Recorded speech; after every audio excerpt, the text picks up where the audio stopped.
Hi dears, നമ്മളിപ്പോൾ ഇന്ന് എവിടേക്കാണ് പോകണമെന്നറിയോ? നമ്മുടെ ഈ ചിപ്പണ്ണീനെ ഇഞ്ചക്ഷൻ എടുക്കാൻ പോവുകയാണ്. അവൾക്കിപ്പോൾ 1.5 വയസ്സ് നാളേക്ക് തികയും. അപ്പോൾ അതിന് മുമ്പ് 1.5 വയസ്സിൻ്റെ ഇഞ്ചക്ഷൻ എടുക്കാൻ പോകണം.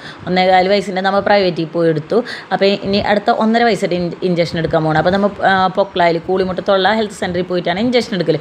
അപ്പോൾ വഴിയിൽ മൊത്തം നമ്മുടെ കണിക്കൊന്ന് അങ്ങോട്ട് പൂത്തിങ്ങനെ നിൽക്കണം. നമ്മൾ അയ്യോ കൊതിയാവാണ്. അതിന് 20 ദിവസം കഴിയുമ്പോഴേക്കും എല്ലാ പൂവും എനിക്ക് തോന്നുന്നു കൊഴിഞ്ഞു പോയിട്ടുണ്ടാവും കേട്ടോ. എന്തിനാണ് കണിക്കൊന്ന് ഇത്ര നേരത്തെ ഇതാവണത് അല്ലേ? നമുക്ക് ആ വിഷുവിൻ്റെ സമയത്താണെങ്കിൽ ആ നേരത്തെ കാശ് കൊടുത്ത് വാങ്ങണം പൂവ്. കാരണം അത്രയ്ക്ക് പൂവിന് ക്ഷാമമായിരിക്കും. കാരണം നമ്മൾ ഹെൽത്ത് സെൻറ്ററിൻ്റെ അവിടെ എത്താറായി. ഹെൽത്ത് സെൻറ്ററിൽ പോയിട്ട് നമ്മൾ ഇഞ്ചക്ഷൻ എടുക്കുന്നൊന്നും വീഡിയോ എടുത്തില്ല. നമ്മുടെ കയ്യിലാണല്ലോ കൊച്ചിനെ ഇരുത്തുന്നത്. അപ്പോൾ പിന്നെ അതിൻ്റെ വീഡിയോ ഒന്നും നമ്മൾ എടുത്തില്ല.